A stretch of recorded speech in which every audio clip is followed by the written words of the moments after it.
The reviews are in, and we're going to tell you what they are. He's Todd Vandenberg. I'm Rob Steele, and we have got a whopping 2 news stories for you this week, but that's okay. We'll make it up with reviews of things that actually came out this week. Huzzah. I mean, seriously. It's 2021, and things have already been released, and we've seen them, and we'll let you know if they're worth seeing. But first, let's talk about something that's going to be coming a little bit later, possibly this year, maybe next year, and it is a TV show, but it's Marvel, so we'll see what happens here. Has to do with Moon Knight, who a lot of people don't know, but that's okay. When you see it, I suspect this is going to be a really good series, because we've already got, was it Oscar Isaacs? Has finally admitted he is Moon Knight, I think.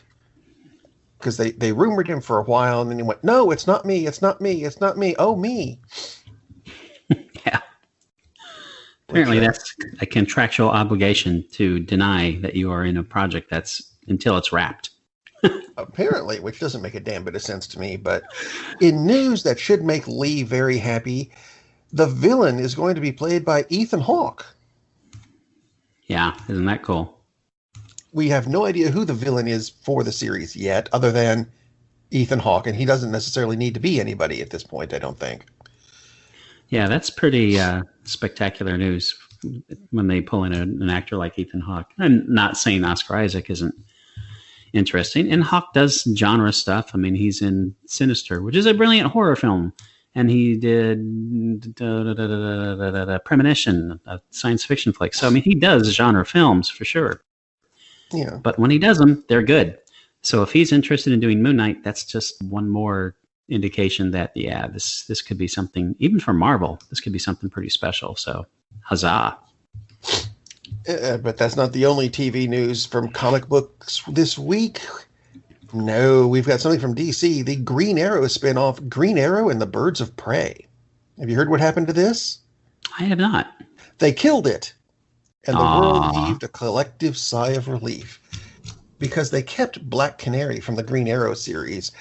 And I got to say, she is the worst thing in that entire series. That's sad, because Black Canary's a cool character. It's a shame I've forgotten who they cast as it, but I never liked her. You mean in the Green Arrow series, or just in general? In the series, I love the character in the Justice League series. Yeah. In the books, I think she's great, but in the Arrowverse, I have to admit I've never seen the character in the Arrowverse, because I gave up somewhere in season 2. Oh, you saw her? Well, she was quite forgettable then. I just don't like their live action TV is generally better than their live action films. True. But again, they have some really good concepts, and things have been done well on occasion, like Constantine, which we talked about last week. But overall, it's just miss, maybe they're hit, miss. They just don't understand their characters, which is phenomenally terrible. How can you not get the basics of your character? I mean, I've talked about it probably 8 times at this point, and this is 9 because I don't care. When you have Robin, the boy wonder, gingerly trot down the steps instead of vault off a second floor balcony to save someone's life, you do not understand the character, and you should not be writing or directing or producing a superhero series. It's like, when you do stuff like that, I'm out. I'm done. That's horrible. So, Katie Cassidy played Black Canary, I suppose, or Laurel Lance, not Dinah Lance, as she should have been, although that was her full name, apparently. What? No, don't care anymore. Okay. In Arrow, when he first came back from the island, there was his girlfriend who worked as the lawyer and was sleeping with his best friend. It's her. The excruciatingly, painfully skinny-looking chick. And I apologize if this is coming out terribly sexist, but the one who had trouble with acting. That's not good. I mean, maybe she's good in other stuff, but this was not it. She was horrible from moment one. Could not stand her at all. So anyway, enough of that. Let's move on to some good DC news. Is there? Is there such a thing? Well, kinda. This past week, a new straight-to-video, because it's animated DC movie came out called Batman Soul of the Dragon. Now, I'm going to let you know right up front, it is rated R for language and a few beheadings and the mutilation of a prostitute early on. Lovely. It's one of those movies. But it's animated, and this is, I think, one of my two problems with it. It's animated in what I'm calling NSD, which is the new Scooby-Doo style. Which, to me, it's not horrible, but it's not as good as some of the other animated stuff that they've done. But I think for this one, the story kind of makes up for it, and it kind of makes sense in a way. It's not so much a Batman movie, though, as it is a Richard Dragon movie. If you don't know Richard Dragon, he's one of the best martial artists in the DC universe, along with Shiva and Bronze Tiger, who are also in this movie, and it has to deal with how they became the martial artists they are, and now I'm including Batman in that. It kind of starts off with a 70s Bond movie opening sequence, only it doesn't have Bond, it has Richard Dragon. Which makes sense because it's a Richard Dragon movie. The movie itself, it seems to be set in the 70s because there's lots of disco music. And it just kind of works because he's a secret agent now. So sure, why not? It's a good introduction for him. In flashbacks, we get a lot of how Richard Dragon and Batman met, and Shiva met, and Bronze Tiger met. They all met in Nanda Parbat, which is where you learn all your martial arts stuff if you live in the DC universe. Which works. Nice vacation. But there's one thing in the flashbacks we find out. There's a gate. And the gate holds back something, but it's not something you can see through the gate. It's a mystical gate because the gate is actually shoved up against a wall. So when it opens magically. So you can pick up the gate and move it. That took a little while to figure out because one of the first things we find out is someone has stolen the gate. And you go, well, then whatever's behind it has escaped. You know what? Whatever. It was stolen by a Cobra cult, which may or may not be led by Copperhead. He was kind of a minor villain in the JLU. They never give him a name, or if they do, I missed it. And he's also hired a hitman that looks a lot like kind of a cross between Richie, as in Jughead, Betty, and Veronica, and Richie Rich, somewhere between the two. He's a bit odd. But you know what? Whatever. Anyway, Richard Dragon, Lady Shiva, Bronze Tiger, and Batman. Bronze Tiger, by the way, looks a lot like Power Man Luke Cage when he was back in the 70s. But I digress. They all get together and go looking for the gate. It's an adventure movie. There's a lot of a Bond feel to it, which is fine. I suppose there's an inconsistency in that Shiva, who constantly has swords, cuts a lot of people, and they bleed an awful lot, but there's never any blood on her blades. Just an inconsistency issue. They're clean. Which is astounding. And the movie itself, it's actually worth a watch. I don't know that you'd want to go out and buy it so you can treasure it forever, but it's good. It's worth a watch. The ending is going to be disappointing because I'm not sure if it leaves on a cliffhanger or if it just kind of goes, and now we're going to do this, closing credits. And you kind of go, oh. And it does kind of make sense. But at the same time, I wanted there to be a little bit more because I was watching the clock on this and went, you guys are starting up a story and we got 2.5 minutes left and we haven't even run the credits yet. I'll save you the trouble. There is not a post-credit thing. But for the most part, if you want to find out about Batman's, some more of Batman origins and these other characters, it's not a bad movie. So, how often is he Batman as opposed to Bruce Wayne training? It's just curious. I mean, just because of the premise, I wondered, is he, so he's already Batman, correct?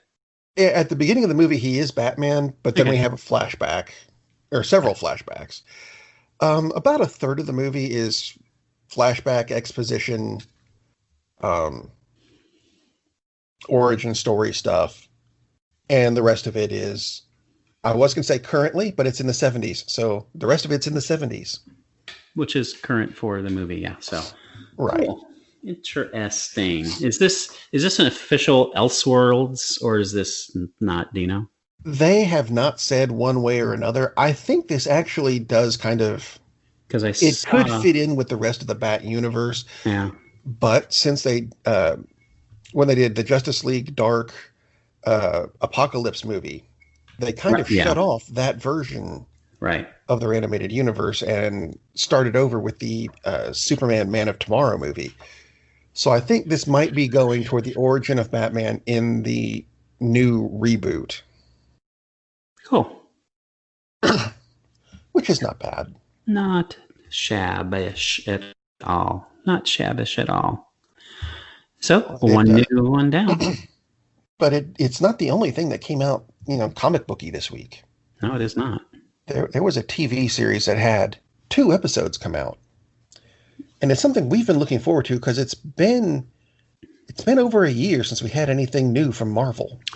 Indeed, and we finally do have something new from Marvel. We are, of course, talking about WandaVision, which, for those of you who thought, when you first heard about Guardians of the Galaxy, what are they doing? This is so weird. Yeah. Marvel said it wasn't the Guardians of the Galaxy that we were used to. Yeah, Marvel said, hold my beer. This is easily the weirdest, strangest thing they've ever done. Doesn't mean it's bad. I rather liked it, but it's really weird. And by now, if you're listening to us, I'm sure you know the premise that it is basically a 50s, 60s style TV sitcom starring Wanda Maximoff and Vision, which is odd enough, right? That's a pretty weird premise. You'd think.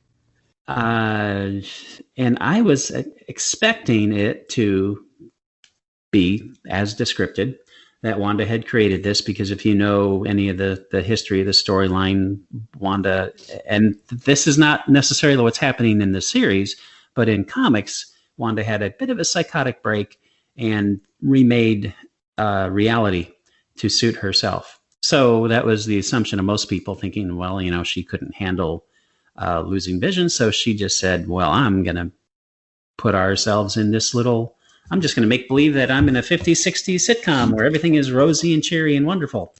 That might not be what's happening. I actually don't think it is. Yeah, I don't think it is either. They're in a 50s, 60s sitcom, to be sure. They're in that reality, but it's a question as to whether or not she did it. And I don't think she did, but we'll get to that, right? Episode 1 was very much the Dick Van Dyke Show, and episode 2 was Bewitched. Yep. To give you an idea of where these go. Yeah, exactly. They are, which is, I think, is brilliant, because they're not just set in one format. Even the theme song, because the show has a theme song, the theme song is different. The opening credits are very different. And actually, I think there's a bright hint in these opening credits, because it's not saying Elizabeth Olsen and Paul Bettany, starring Elizabeth Olsen and Paul Bettany. It's saying starring Wanda Maximoff, which is Scarlet Witch's real name, even though they've never actually called her the Scarlet Witch in this series. Nope. And starring Wanda Maximoff and Vision. Right. So I think that right there is a big hint that something weird's going on. Yeah, something very weird is going on, and you get hints of the weirdness beyond with a little stinger scene at the end before the credits roll. And again, it's weird because it's after the show, but before the credits, there's a bit you got to go, huh?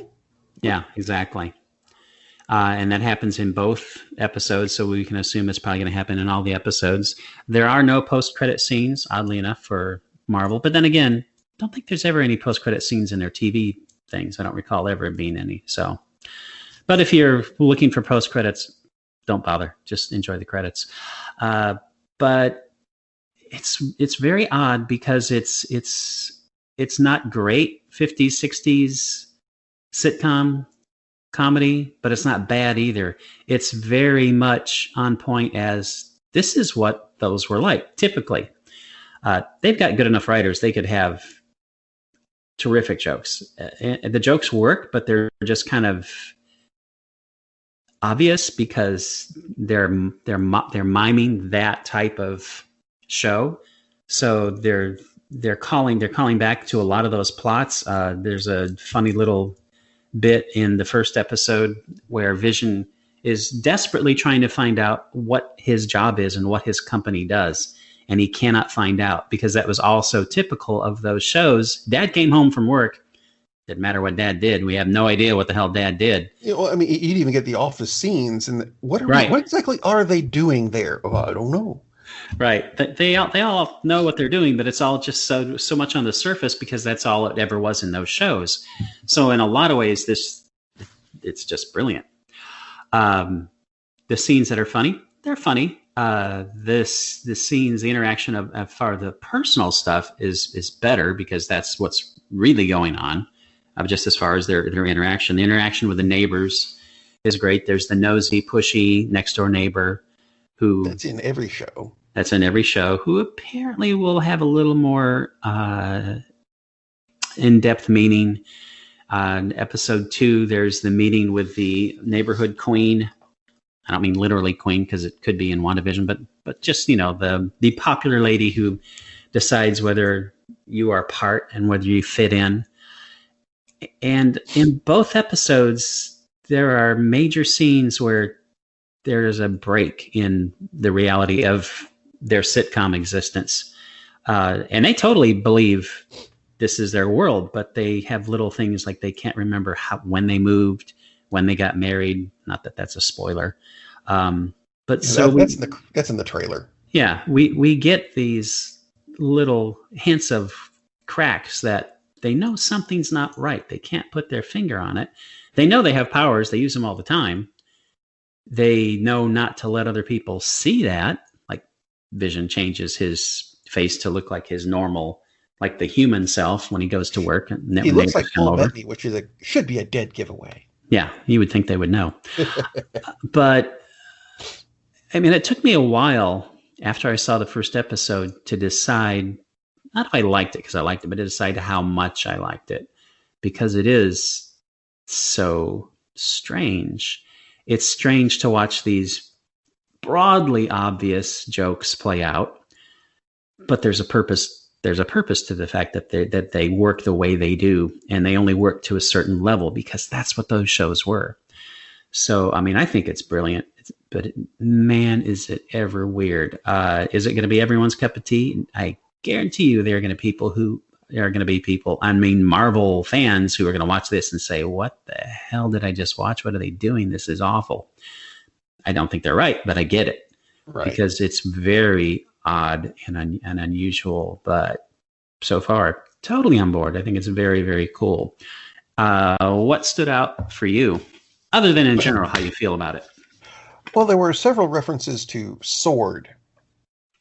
Yes. And not just in that pre-credit end of show sequence. Yeah, throughout. And if you don't know sword, it's kind of the replacement for shield.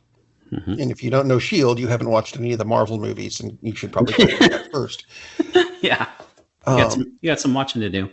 I was amused by the first commercial that they did in the first episode was for something from Stark Industries. Yeah.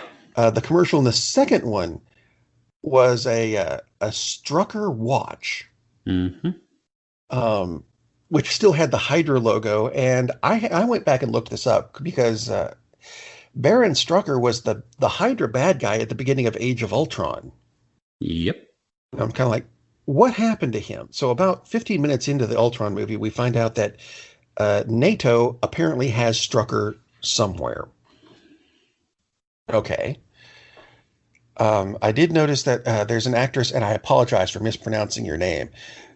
If I do, I might get it right. Who knows? Teyona Paris was in the second episode. She was, uh, and this is kind of odd because there aren't, and I apologize for the way I'm going to phrase this, there are not a lot of non-white people in this series so far. She's the black lady. Yeah. And I'm only saying that because she, I think, is the only one, which is the way things happen back in on TV. You don't see a lot of African American people. The only black lady, yeah. She plays Monica Rambeau, who, if you remember from the Captain Marvel movie, is the little girl of of her friend. She grows up and becomes a Captain Marvel on her own in the books, and might be doing that here. Who knows? If you look at IMDb, you know that Darcy from the Thor movies is supposed to be in here at some point. Mm-hmm. So there's enough here to make me go, I think there's going to be some interesting things going on. The cracks in their reality, I think were great. I agree. Especially the coloring. Yeah. That'll make sense when you see it. Yep. Especially the color. It just had some very interesting stuff, and I want to know more. So I got to wait till next week. And the Beekeeper, which I like. In a way, yeah, I wish we could just binge it and watch all 9 episodes and yay, that was awesome. But it's not exactly a terrible thing to have to wait a week. The way you used to have to do. Yeah. Which I like that. One of the things, too, that is, because for one thing, you can't just like get your trial and then binge on WandaVision and then cancel. So, yeah, smart move. Got to keep it for a couple months. I do like the fact that they released the first 2 episodes, though, because the first episode is just so strange and so WTF that the second episode really helps tie that in together. Just the oddness of it, and you see you get a good picture of what's happening, and you get more of the background, and you get the beekeeper, which is cool. And I'm not going to say anything else, just that. So WandaVision, again, it might not be your cup of tea or soda or coffee or whatever, but definitely watch it with an open mind, because it is very weird and out there. But I think you will really, really enjoy it. And it looks like it's going to be headed in some very cool directions. And you got to remember, this is setting up all of the next entire phase of Marvel. This is the beginning of phase 4. So this is going to tie into a lot of things for sure. At some point, Quicksilver is supposed to pop up. Oh, by the way, and this just floated across my desk. Guess who has been spotted on the set of Spider-Man 3? Yes, there is more news. Guess who is spotted not just on the set of Spider-Man 3, but as wrapping his part of Spider-Man 3, if you're thinking of the same person I'm thinking of. Well, I was thinking of Charlie Cox. Were you thinking of Charlie Cox? Charlie Cox. They said that he is not spotted on this, just spotted on the set, but wrapped his part of it. So much for the just, oh my gosh, I hope he's in it stuff. Is like, I don't care if it's just a cameo. Hopefully it's more than that. But that would be great. But unless he's just walking on as, oh, look, there's the plumber. Charlie Cox is Daredevil moving forward, which is fantastic news. Absolutely fantastic news. Maybe he'll show up on WandaVision. They need a lawyer for something. They will need a lawyer for something. I'm sure Vision, which everybody just calls him that too, which is part of the humor in this to me, is his friends call him Vision or Viz, and it's like, how is that even a name? And that's just part of the insanity of this reality that they're in, regardless of who built it. And yeah, I agree with you. I don't think Wanda built it in this case, but it'll be very interesting to see. Yeah, the thing I'm looking forward to, that I think most people are, I'm sure you are too, is how is Wanda going to react when she finds out that this isn't real? mainly that there is no Vision anymore. At least there wasn't last time we left the Marvel universe. So she ain't gonna be happy. So yeah, that'll be a nice way to set up Doctor Strange for sure. So it'd be very, very cool. Okay, Really so looking forward to it. wanted to ask you this because I know you watched something else. Was I did. WandaVision the weirdest new show to come out this week? Or was there something else that was weirder? Well, it didn't come out this week. It's been out for quite a while, but yeah, I actually think it's weirder than WandaVision. Has nothing to do with Marvel. This is a series that is on HBO Max, and I think it might be an actual HBO Max original as opposed to an HBO series. Well, it's Raised by Wolves, a science fiction series from Ridley Scott, so you know it's got a nice pedigree at least. Premises: Earth is totally screwed up. Gee, I've never heard that premise before. Not taking it to task, because just, it's one of those things. So Earth is screwed up. People are going off to look for a new planet. They find a new planet. They send androids off with human embryos because just the premise, it'll be an easier trip, whatever. So they show up, and the androids are supposed to raise the humans once they birth them. Things don't go that well in the initial episode. They just don't go that well. One of the androids has some problems because that happens in science fiction a lot. So it's not like it's original. Alien, anyone? An original premise, but it's very well done. So they're taking a lot of these tropes that we've seen over and over and over, but it's done extremely well. Very interesting in watching these androids raise their children, because they view them as their children. They're honest with them, and they tell them that, yes, we're androids and blah, blah, blah, and this is what happened, and et cetera, et cetera. But there are a couple of really odd background pieces to this. Apparently, this was a religious war. So the androids have been tasked to raise their children as atheists, clearly, literally saying, yes, we're raising you as atheists because religion destroyed your home. So no religion. So that's kind of an odd, out there, in your face premise. I think it's cool. I just surprised that you would go with that. I'm not going to say it's as good an idea as I think it is. So things don't quite work out already in the first episode. Second episode, and I've only watched the second episode, we backtrack and we see some of the humans, because lots of humans survived, and there's some conflict with humans towards the end of the first episode. So you follow one of the humans in that and kind of see their path to getting to this planet. More children show up, and you'll just have to watch to see how the other children show up. And there's some conflicts going on between the newer children and the other children from the first group. Some conflicts between the androids because they view things differently, and they have arguments and disputes, which is interesting. The two androids who are mother and father. And then, of course, there's more interesting things that happen when the actual when the colonists, I guess you would say, show up from Earth, because they are religious. So there's a conflict between them and the androids. Lots of conflict in this, but I mean, just the premise is so interesting. And again, it's not the premise of these androids raising the children. It's the premise of religion destroyed Earth, and the way to save it, mankind moving forward, is without religion. And it's not presented as this is the right way. It's not presented as the religious group is incorrect. It looks like that at first, but there is depth to this as it goes along. So there's a lot of dramatic interplay between the androids, because even though they're androids, they do have personalities, which is nice. A lot of conflict between all the characters, because that's what good drama is based on.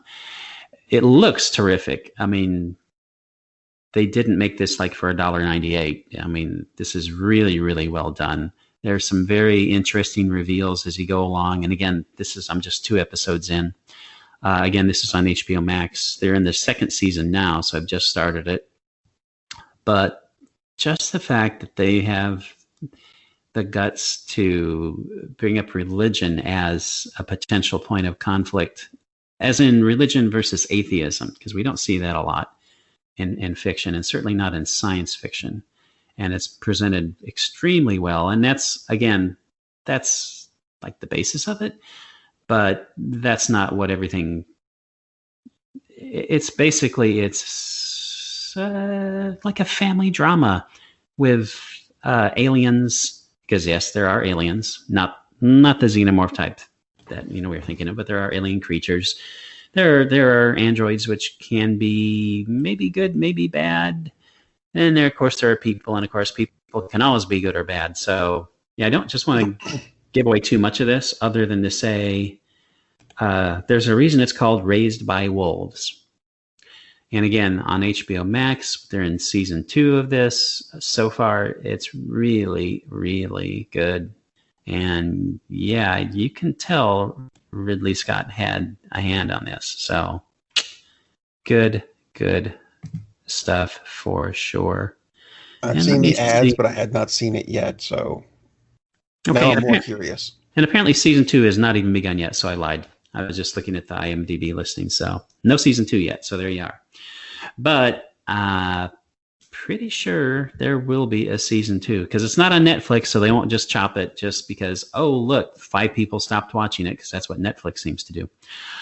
Yeah. So HBO Max, which again, if you have HBO Max is free for that one. And WandaVision is on Disney Plus, which is not too expensive and probably a good thing to have in your home when you shouldn't be going to the movie theaters for the most part. And in for cases like mine, you can't, because they're not open. That's true. And I do have one more. Uh-oh. One more film. And this is a film which came out late last year and mainly just came out this year, though. And this is also on another but streaming service, Amazon Prime. One Night in Miami. Has nothing to do with the genre we usually talk about. Is it a sequel to One Night in Bangkok? Thank God, no. Okay. This is about occurrence. This is based on a true story, very loosely based, because the only person who's still alive who was there for the conversations is not talking. But this is based on the night Muhammad Ali first won the world championship. So he was friends with Jim Brown, which I knew. He was the running back. Yes, close friends with Malcolm X, of course, which I think most everybody knew. Didn't know that he was also friends with Sam Cooke, the singer. Oh, that's cool. This is about a conversation, a series of conversations that they all had that night. One night in Miami, because that's where the fight took place, and they went out to celebrate. And instead of going to some big, cool club, they went to Hampton House, which is a motel kind of restaurant complex, just a regular little motel in Miami, but appeared to be one of the hot spots for the black community back in the 60s. So they're just hanging out and talking. One benighted, sad-ass reviewer said, it's like, his comment, I don't have it right in front of me, basically said, well, if you like good acting and good dialogue, it's okay, but I like something more in my movies. It's like, oh, you're one of those dumbasses who can't wait for Fast and Furious 17 because there's no cars blow up in this. It's like, what the f*** else do you want in a movie? Why did you even watch this? Anyway, so Muhammad Ali, of course, and if you don't know the story, Muhammad Ali converted to Islam, announced that he converted to the Nation of Islam the morning after this fight. So there's a lot of discussion between him and Malcolm X and how to do this. Malcolm X was in the midst of splitting off from the Nation of Islam at this time.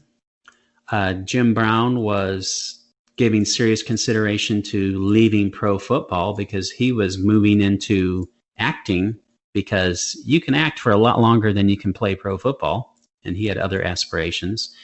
And Sam Cooke was struggling with how to make his feelings about Black empowerment known, because at this point he was one of the most popular soul singers and pop artists going, but he wanted to do more, and he wasn't quite sure how to do that. And there's a lot of talk about, between all the characters, about how best to do this and how best to lead the way. And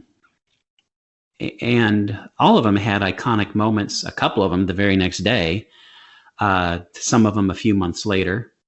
There's footage of